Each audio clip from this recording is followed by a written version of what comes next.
Welcome back to Afternoon Express, where we are saluting South Africans who are doing amazing things, who are achieving high goals that a lot of us think are impossible.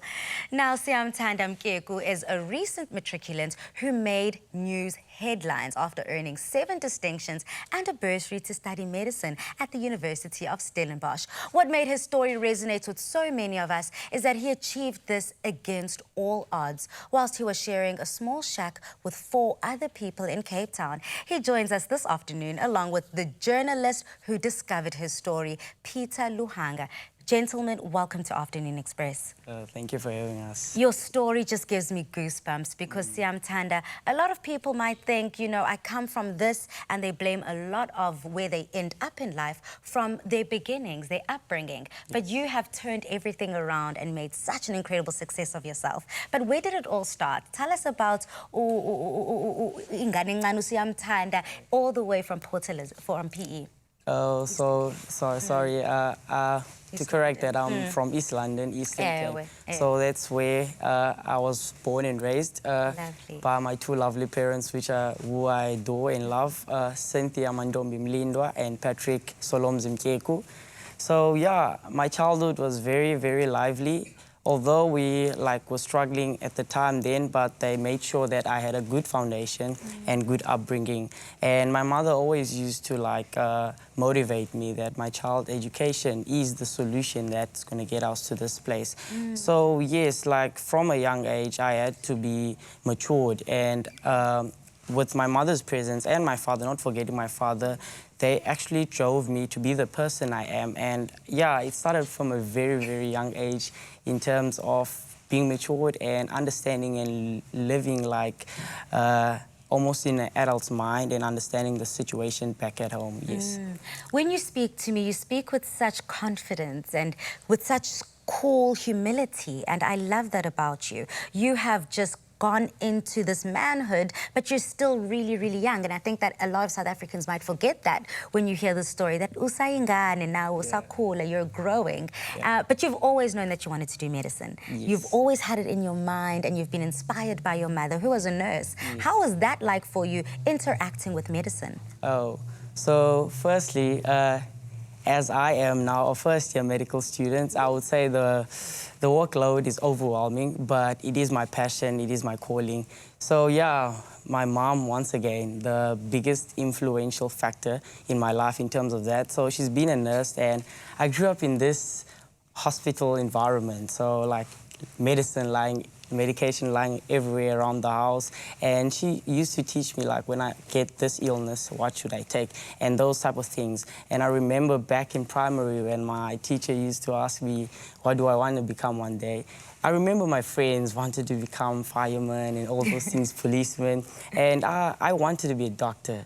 And it's so it hasn't sunk into me yet that I'm actually training to be a doctor, and I stuck with that throughout all my high school, and I really worked hard at school, and this is where I am now. Thankful to the behavior and principles I set out to live, and the values from home, and all of that came together to bring the Siyamntanda I am today, yes. Absolutely. I think that is such a core principle, that you can only reap the fruits once you've put in and planted that seed of hard work, of dedication and of commitment. I mean, Peter, the story definitely resonated with you, and you felt like, I need to share this with South Africa as a whole. Why do you think it is so important for the youth of South Africa not only to know where they're going in life, but stay true to it the same way Siyamtanda has? Thank you for inviting me on to your show, Palisa. And for me, as an everyday working journalist, when I found out about Sia's story, and as a journalist, I believe we have, what do you call this? Responsibility. We have a responsibility and to share the untold stories, especially looking at what he achieved. He beats all the odds. And there are other kids that are privileged going to affluent schools, but when I visited where he stays, it really touched me after we did the interview. And literally, I saw a young man there that is destined to beat more odds in future. Absolutely. I think that the passion, I can just sense it, and it's vibrating, the energy coming from you, because it's moving, hearing that you had to then move from East London, come to Cape Town, looking for a brighter life and better education. And then you found yourself in a shack, sharing with 4 other people. How did you get to that situation? The main obstacle in like all my school life was basically finances, like even back at home in East London. So we were not that privileged as so, but we did not let that down. Like my parents really worked hard to get me whatever I had, and to also like make sure that school-wise I was comfortable and made sure that I was excelling. But yeah, it came to a point whereby I had to attend high school from my primary, and they could not take the load anymore. They could not afford the school fees. So I moved to Cape Town in 2017 in search of a high school, and then my guardian, who is my deceased brother's eldest brother's girlfriend and the mother of his child, so my niece.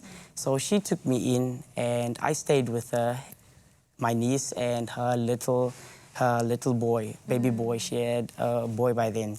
So yeah, I just came to that point, and I was here, and that didn't stop me. I knew what I wanted. Like, the goal was to achieve well in school and go to university, because at the end, the ultimate goal was to come to UCT or Stellenbosch. Yes. So that was the ultimate goal. So yeah, all of those things happening, her being unemployed, like us living literally in poverty, and the struggles, the day-to-day basis of like not having food and stuff, and she has to go ask for money and all those things. Yeah, they were there, but that didn't get to me. Like, I had that focused mindset that I knew what I wanted. When I was at school, all home issues I left at home.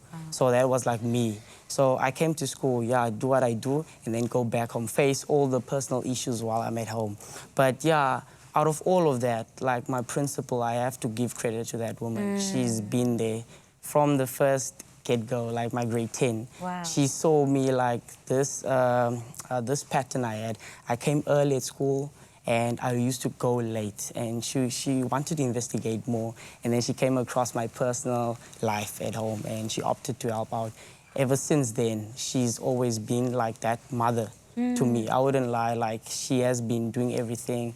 She made sure I'm this person who I am here. She's part of that as well. There are many more people I could mention, but it would take like a long time. It could go on forever. Yeah. But yeah, there's just a lot of generous people out there who made sure I am where I am, and I'm really thankful for them. And I'm also grateful that you see that and you have that attitude of gratitude and saying the words thank you to all the hard-working teachers, principals, people in the education system who definitely do take an they overextend themselves to learners that are in need. Yes. We salute you and we thank you for that, because look, we've got a shining light now, and I think that this is an incredible story for all South Africans out there, showing that you can overcome absolutely anything. You can be the person to say, I come from that, but look at me now. I mean, Peter, you write such incredible stories. You write touching, heartfelt stories, and you share them. What type of other stories can we expect from you? And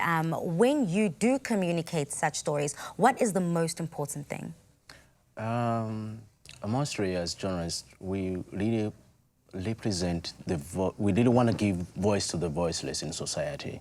My focus areas is vulnerable communities, share their concerns and frustrations, and then take these to represent to the authorities so they can get, especially like service delivery, where the mainstream media outlets don't reach, because they're going to cover the mainstream stories. That's when we come in, like Peter comes in, ground up, on who I write for, and our publishing partners, and we go tell a story from basically ground up. And these are the stories that the mainstream media outlets will not reach. And it's really quite rewarding to be out there and to see things from your eyes that a normal human being won't see what you see. But when you see it, you see something else. It's newsworthy for you. And it's just doing your job. You know, you won't see something out there that normal people, when I say normal people, I refer to people that are not journalists. Okay. And we see things in different ways, perspectives. Yeah. Yeah, so... As you say with the newspaper, iliso labantu, you Yes. are people's eyes, essentially. So thank you so much. And I know you've got a message that you want to share with Peter. Yes, so I have a message, Pete. If it wasn't for you, first of all, I would have been sitting right here in the Afternoon Express show. So I really want to share my deepest gratitude to you, man, like, for taking that opportunity. Like, the other story is that, guys, when it came about the article, he actually called me and I was at home, sleeping in Molnerton. So he really called me like, Siyamtanda, could you please come to my offices at the Pinnacle building in town? I had like no taxi fare money, and I was like, I was just gonna say yes to this guy and just go back to sleep. And then I thought of it after a moment while I was like, this is probably an opportunity. Let me just, try something and go. So I went to my guardian, Nomboniselo Bonita Buswana. I asked her for taxi fare money. I got the money, I went straight to town. And then I met Peter, expecting a journalist-client interaction, like, okay, he's just gonna interview me and then I go. And when I came there, this guy actually welcomed me with warm eyes, friendship at first sight, I would say. And he kept on contact after the interview, after the article, updating me on what is going on. So I really want to thank him, and he's become part of my life now, a huge part and a huge factor. If it wasn't for him, I wasn't going to be here. So I would love to say thank you to you, man, and I love you. Oh. Such a touching moment here in studio. I've got tears welling up. So before I break down into a whirlwind of a mess, thank you so much, gentlemen, for sharing your story. Just to put it also on the record, this story was first broken by Ground Up, which got picked up by News 24. Oh, okay. Yeah. Stunning. It went viral, and when you do the right thing, people step in. Absolutely. Good news definitely spreads like wildfire. Now we still have more to catch up with our incredible guests after the break.